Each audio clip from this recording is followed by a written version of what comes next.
Hola, ¿cómo están? Me llamo Isabel Soto, soy de la ONG Naturópatas para Chile y esta vez estoy muy feliz de compartir con ustedes la sexta jornada de naturopatía en femenino organizado por el Foro Hispanoamericano de Naturopatía y la Federación Mundial de Naturopatía. En esta ocasión vamos a hablar sobre el ecofeminismo, es una realidad compartida.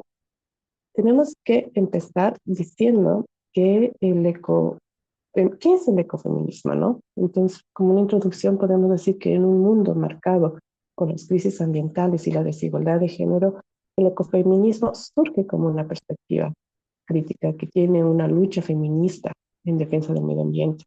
Este enfoque sostiene que la opresión de las mujeres y la explotación de la naturaleza no son fenómenos aislados, sino consecuencia de un mismo sistema de dominación, el patriarcado aliado con el capitalismo y el colonialismo, y esto destaca una conexión histórica y cultural, ¿no? Y simbólica entre las mujeres y la naturaleza. Esto es para reivindicar como su base como para construir una sociedad más justa y sostenible. En este ensayo vamos a explorar esta conexión desde diferentes corrientes, desde el ecofeminismo, sus implicaciones éticas, políticas y el papel que las mujeres tenemos, ¿no? En esta lucha de las ecologías actuales, ¿no? Pero antes de eso tenemos que primero conceptualizar ciertas cosas, ¿no? Por ejemplo, ¿qué es la naturaleza? Entonces, primero tenemos que decir que la naturaleza en su etimología proviene del término latino natura, que significa nacer, pero también tiene otra clase de conceptos. Por ejemplo, tenemos un concepto muy científico en el que podemos decir que es un sistema físico, biológico y geológico que constituye el universo observable sin la interacción humana.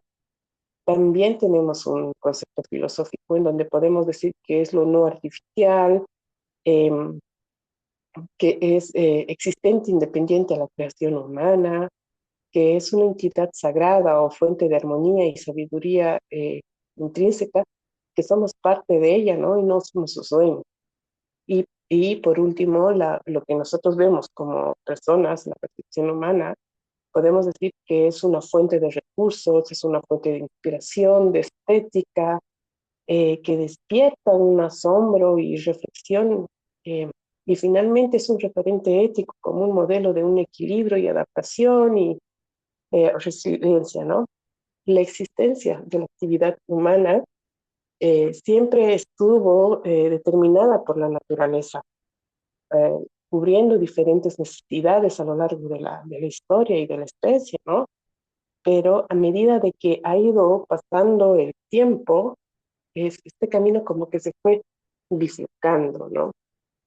Y han habido hitos muy particulares en donde tanto la naturaleza fue como dejada de lado, igual que las mujeres, ¿no? Uno de los grandes hitos que podemos mencionar, por ejemplo, ahora es lo que pasó entre los siglos XV y XVIII, que era, todos saben, la cacería de las brujas, en la era de las brujas, ¿no? Que eran cazadas y quemadas de la Inquisición. Las regiones más afectadas eran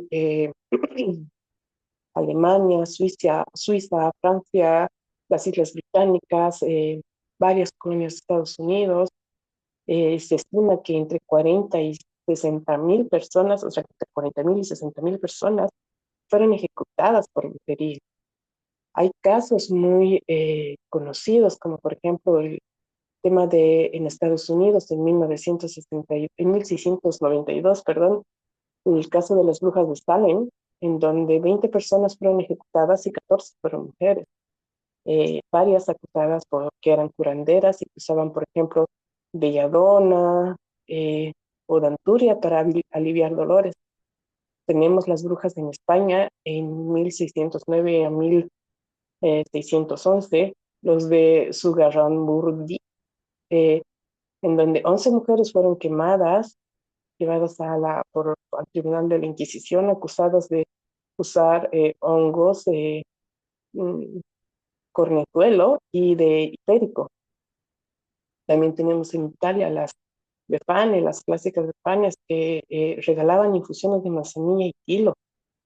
Entonces las acusaban de volar en escobas y cosas así, ¿no?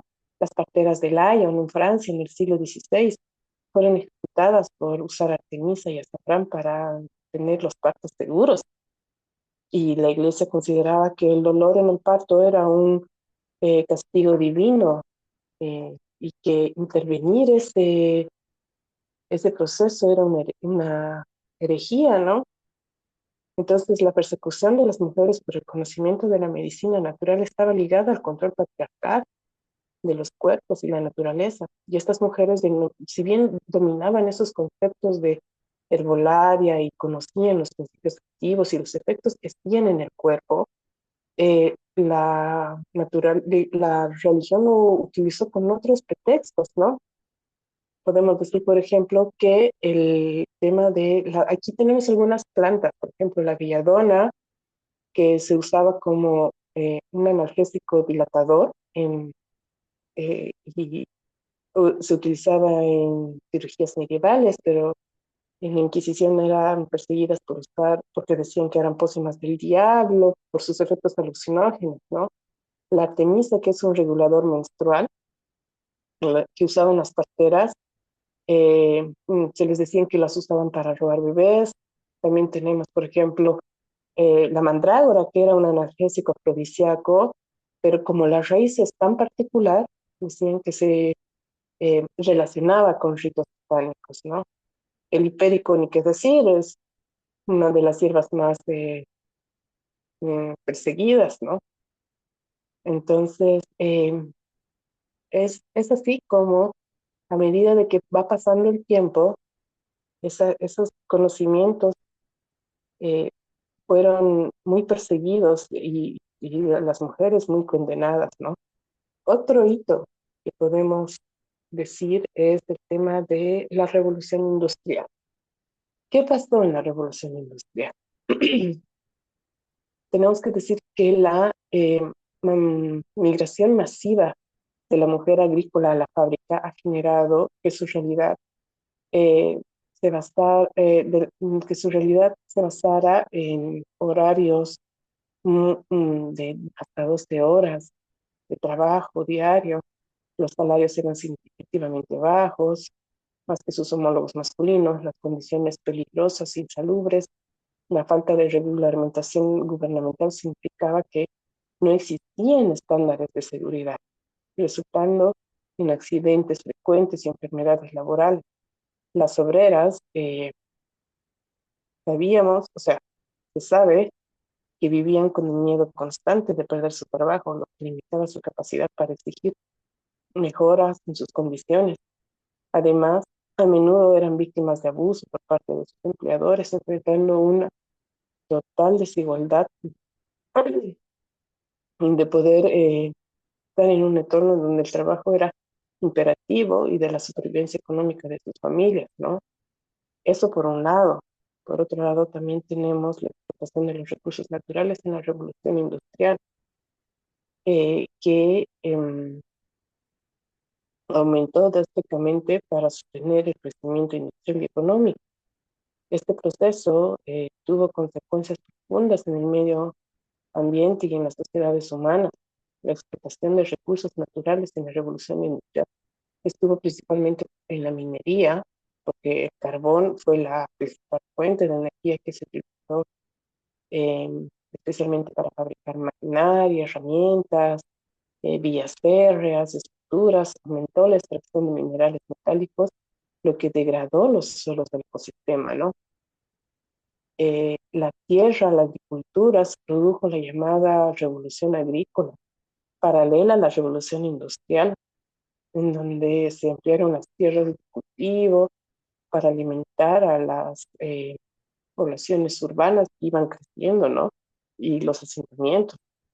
El agua se contaminó debido a los vertidos industriales y los ríos. Los canales se usaban como vías de transporte para mover la maquinaria hidráulica.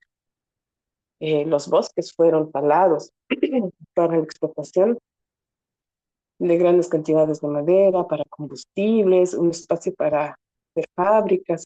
la deforestación masiva, sobre todo para los centros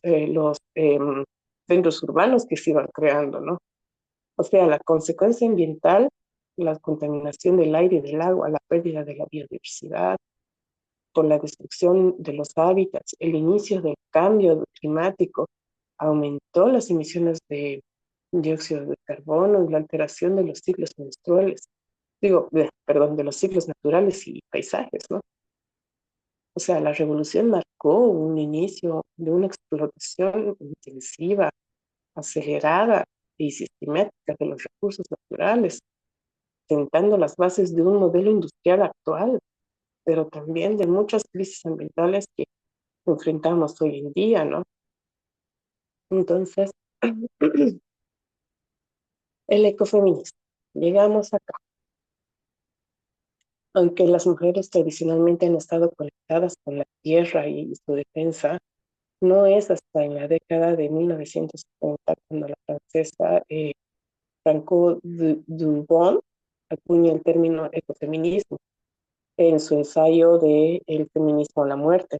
En este trabajo propone la puesta en valor del vínculo que existe entre la naturaleza y lo salvaje y las mujeres, y plasma la conexión ideológica que hay entre la explotación de la naturaleza y la mujer. También tenemos otros referentes, como por ejemplo Vandana Shiva, que también es de la India. Es uno de los mayores referentes del ecofeminismo a nivel mundial. Esta autora y activista de la India es una defensora ferviente del papel de las mujeres en la custodia del territorio, de la agricultura sostenible y del mantenimiento de los bancos de semillas tradicionales. Algunos de sus textos hacen referencia a la espiritualidad de la tradición de la India. También tenemos a Alicia Puleo, española y doctora en filosofía. Ha escrito varias obras en torno a la desigualdad entre hombres y mujeres. Por su parte, ha desarrollado la tesis del ecofeminismo crítico, en el que se considera que la mujer no tiene una vinculación con la naturaleza per se, es como que natural e incuestionable, digamos, ¿no? Pero en cualquier caso, el crecimiento económico y sostenible hace inviable la confluencia entre el feminismo y la ecología, ¿no?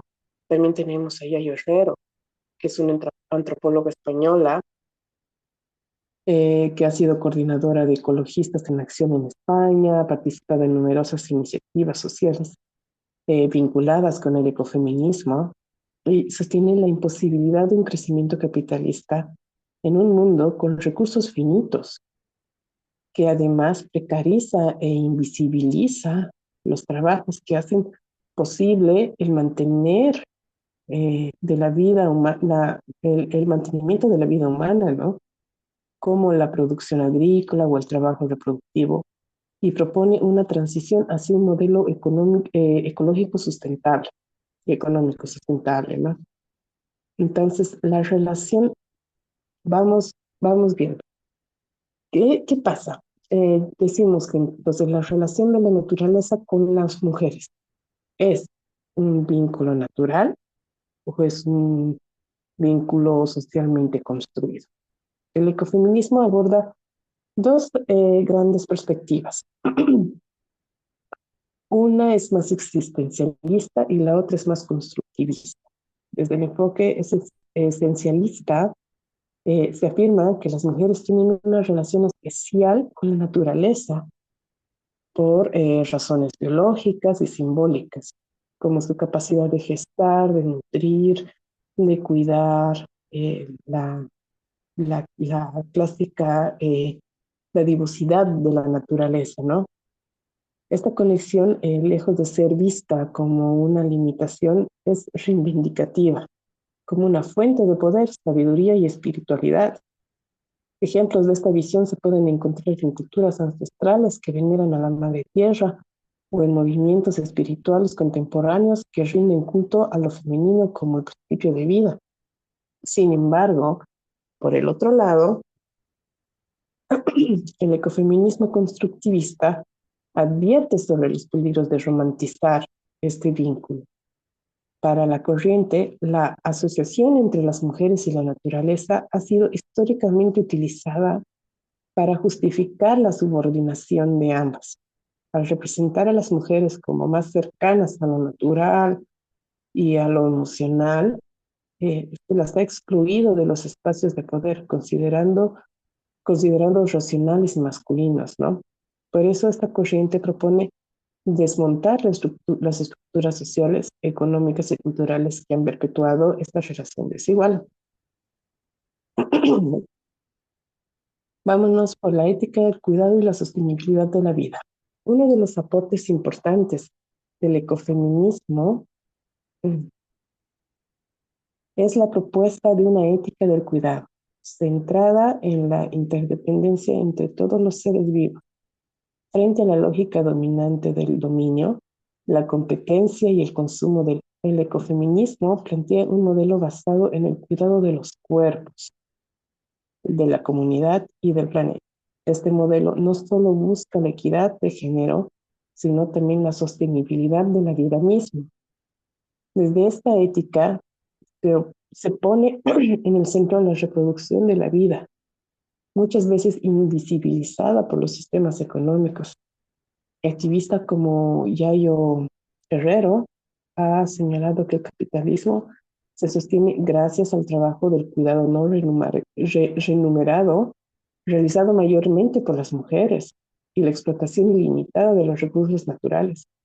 El ecofeminismo, por lo tanto, propone un cambio radical en las prioridades sociales, económicas, colocando el bienestar colectivo por encima del lucro, ¿no?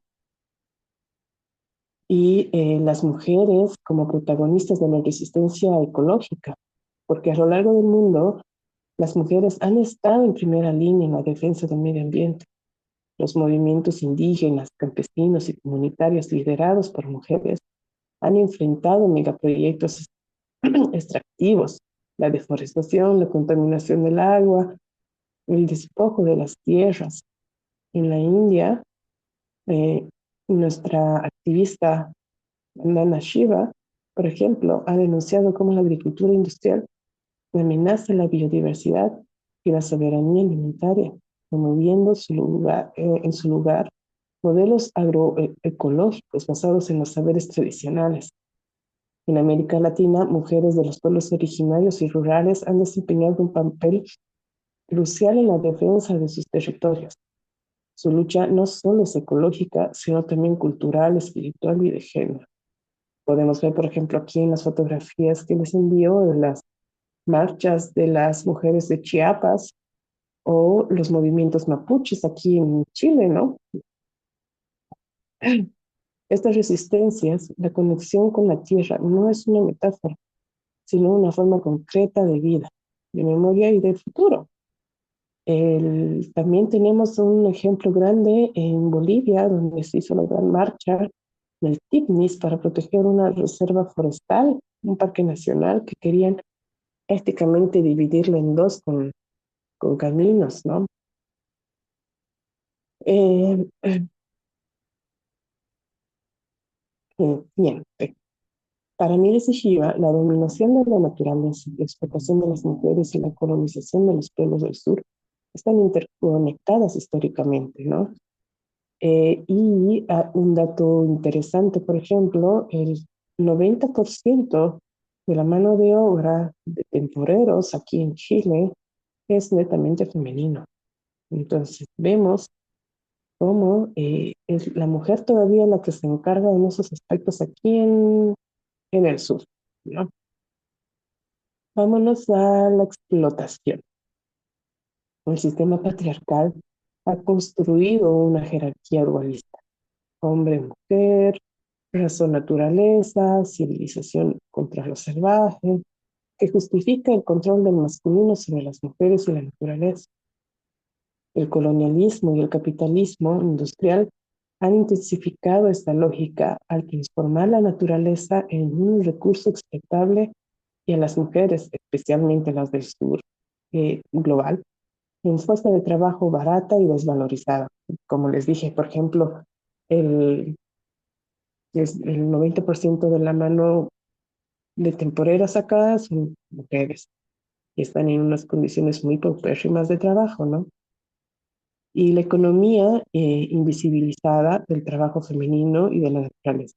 El sistema económico dominante se basa en la apropiación de las dos esferas no reconocidas, el trabajo de reproducción, o sea, el doméstico y el comunitario, realizado principalmente por las mujeres, y los servicios gratuitos de la naturaleza, ¿no? Estas actividades sostienen la vida, pero no se contabilizan ni se valoran económicamente, por lo que se constantemente perpetúa su explotación. Entonces, ¿qué tenemos? Hay que tener una visión alternativa, ¿cierto? Entonces, como visión alternativa, hay el ecofeminista local y sustentable, la economía de la subsistencia y la sostenibilidad propone una economía centrada en la vida y no en el lucro, basada en necesidades reales y no en el consumo ilimitado. Este modelo se inspira en prácticas agrícolas tradicionales, de producción local y de autogestión comunitaria, especialmente en las mujeres de acá del sur y América, África.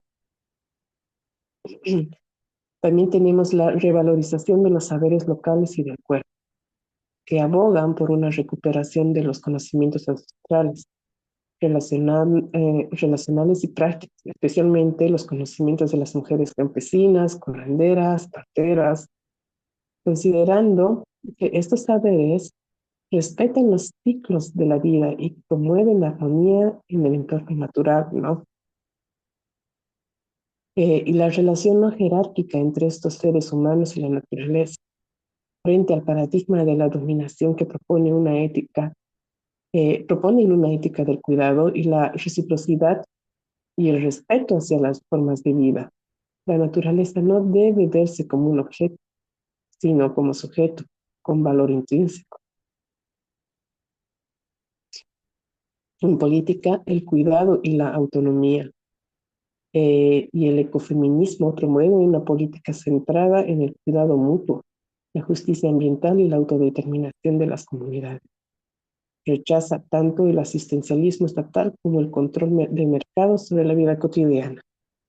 Entonces, el ecofeminismo es una realidad compartida.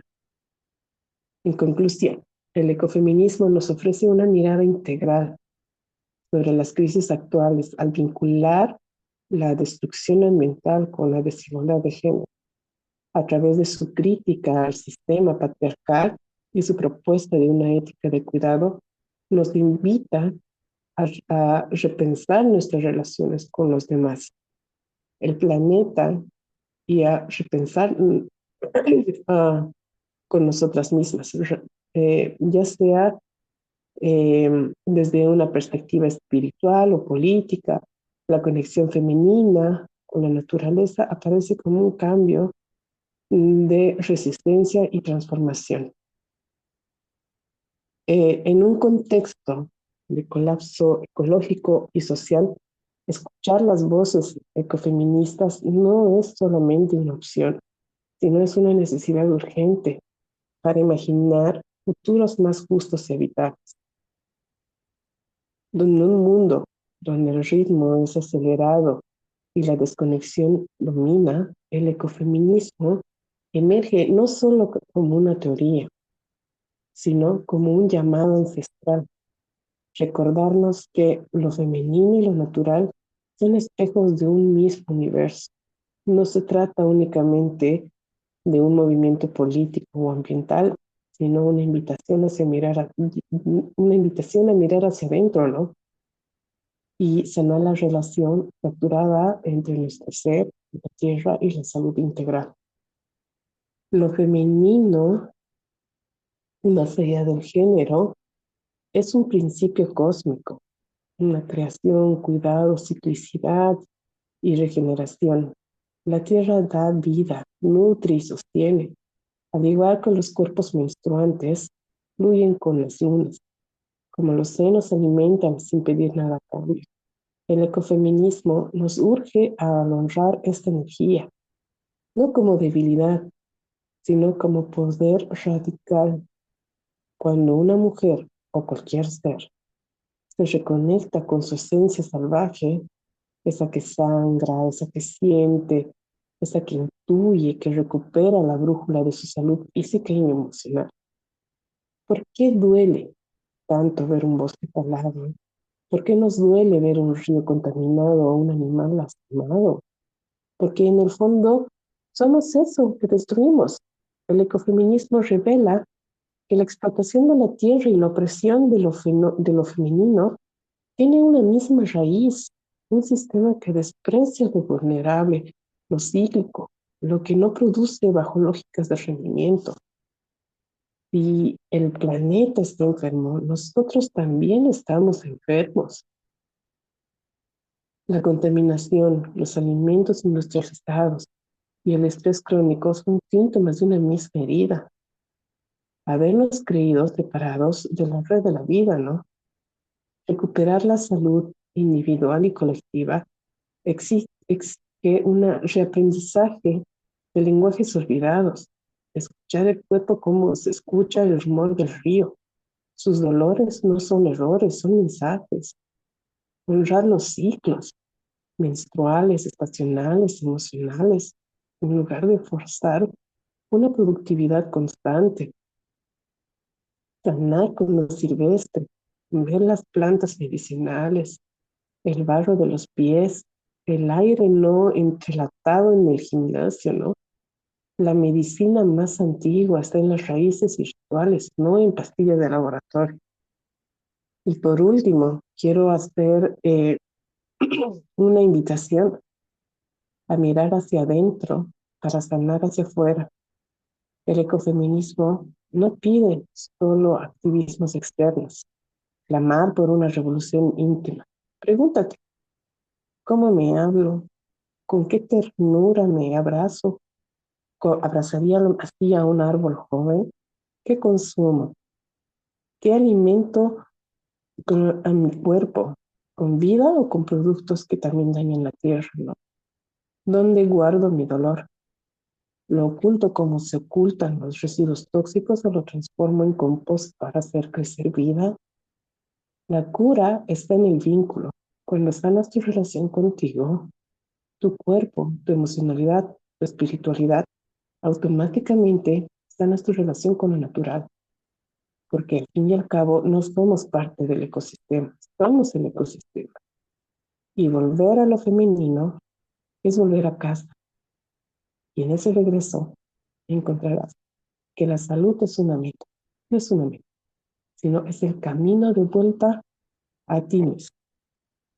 Espero que les haya gustado esta exposición eh, y que podamos estar de vuelta en otra segunda instancia, ¿no?